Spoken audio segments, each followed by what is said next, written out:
Merci d'avoir répondu à l'invitation de la CCDOM. Tant pis pour ceux qui ne sont pas là. Il manque quelque chose d'important. C'est notre deuxième débat que nous organisons au sein de la CCDOM à ce niveau-là et sur des problématiques qui nous concernent. C'est un bon concept. Et puis, je vais passer la parole à Lilian, qui nous présente un peu les intervenants de ce soir. Donc nous avons le plaisir d'avoir avec nous, puisque le sujet va porter sur la concertation sur les fonds européens, la concertation nationale, nous avons l'honneur d'avoir avec nous 3 députés européens. Je commence par la gauche, M. Jean-Jacques Pisset, que au niveau de la CCDOM on connaît, puisque vous avez fait l'honneur de venir à notre congrès l'année dernière. M. Youssouf Omarji, qui est député européen sur la circonscription Océan Indien, et M. Boris Ponga, qui est député européen sur la circonscription Pacifique. Alors pour présenter un petit peu ce thème, nous avons fait appel à la DATA, qui va nous faire une présentation un peu générale de cette concertation nationale. Et ensuite nous aurons la DGOM. Je m'excuse, j'ai oublié les noms.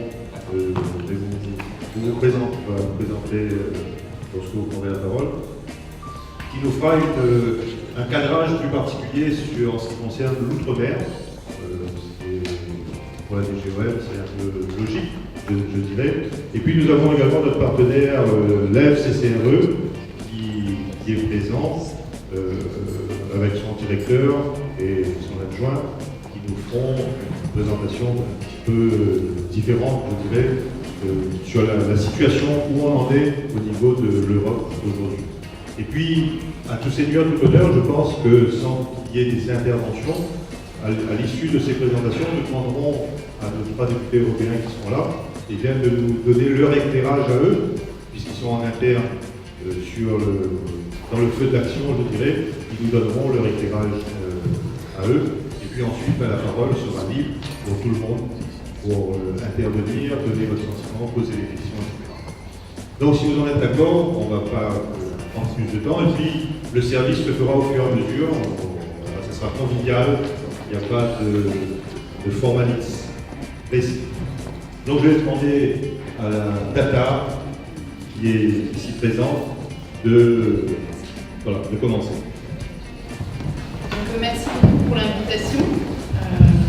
Je suis ravie d'être avec vous ce soir et essayer de vous faire part, pour ma part, des éléments un petit peu de méthode et de calendrier sur ce sujet qui est la mise en œuvre des fonds européens pour la période 2014-2020. Donc, je vous ai donné une présentation qui vous permettra de garder une trace écrite des éléments dont je fais part et que je vais essayer de suivre à peu près. Donc tout d'abord, dans les éléments dont je souhaitais vous faire part, c'est en 3 volets. Tout d'abord, la scène européenne, mais je vais la passer assez vite puisque nous aurons les compléments et les éclairages spécifiques d'outre-mer. Et puis, devant les parlementaires européens, je pense qu'on a des bons porte-parole du sujet. Sur la scène nationale, donc le sujet de la préparation de l'accord de partenariat, et enfin, où on en est en tant que tel sur la préparation des programmes.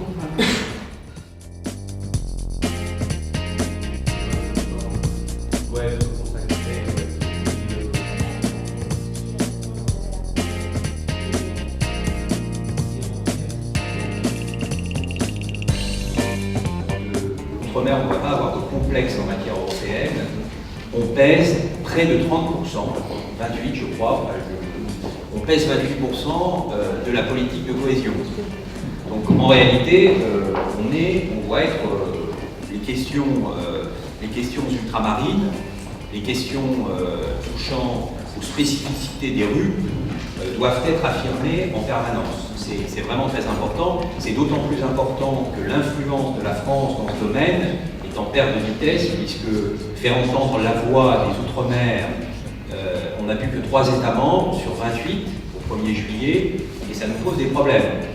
On se raccroche à notre article 349 qui fonde les spécificités ultramarines, enfin qui fonde l'ultra-périphicité dans le TFUE. le Premier ministre a donné une mission à Serge Letchimy sur ce sujet. Je crois que le rendu de son rapport est imminent. On l'attend avec impatience. Mais voilà, c'est pas facile. Et c'est vrai que le présentiel au Parlement, le présentiel à Bruxelles est aussi du plus grand intérêt. Le lobbying est du plus grand intérêt.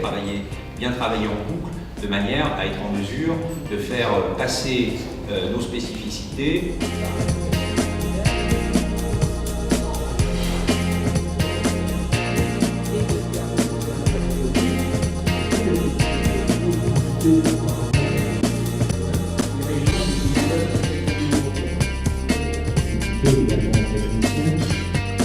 Une approche stratégique, je pense que ce soit